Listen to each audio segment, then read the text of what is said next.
তো আর অস্বীকার করা যায় না রাজা। বাপ যেহেতু রাস্তার পাশে বৈশা সাবান বিক্রি করছে সাবান বিক্রি কইরা রাস্তার পাশে বৈশা অনেকে হাজার কোটি টাকার মালিক হইতে পারে, তাতে আমার দুঃখ নাই। কিন্তু দুঃখ স্বভাবটা সে বদলায় না। সে ঢাকা শহরে ঘুরে ঘুরে সে আমার বিরুদ্ধে প্রতিটা জায়গায় সে বলেছে আমাকে নাকি কিশোরগঞ্জের মানুষ নির্বাচনে চায় না। আলমের দুই গালে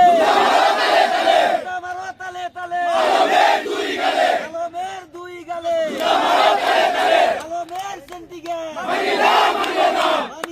মানবো না। তুমি এগিয়ে চলো, তোমার সাথে। এক নেতা বলেছে যে কিশোরগঞ্জে এমপি যদি হইতে হয় তাহলে সেই আলম বলেছে যে একমাত্র যার নামে প্রার্থিতা ঘোষণা করেছে বাজারুলি একমাত্র পারবে এই সিটটা বাইর করতে, আর না হইলে বলে পারবে না।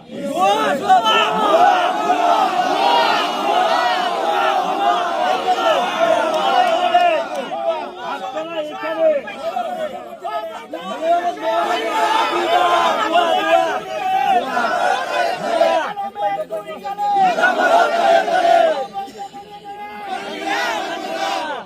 আমি করে বলেছি ভাই, আমাকে যদি ইউনিয়নের নেতারা না চায় আপনি একটু খবর নেন, আমার কোনো দুঃখ নাই। আমার সে ভালোবাসার মানুষগুলা যদি আমার পাশে না থাকে, আমি আপনাকে কথা দিলাম আমি তাদের পিছনে ঘুরে ঘুরে যে রাজনীতি করেছি সারা জীবন করে যাব। কিন্তু আপনি যে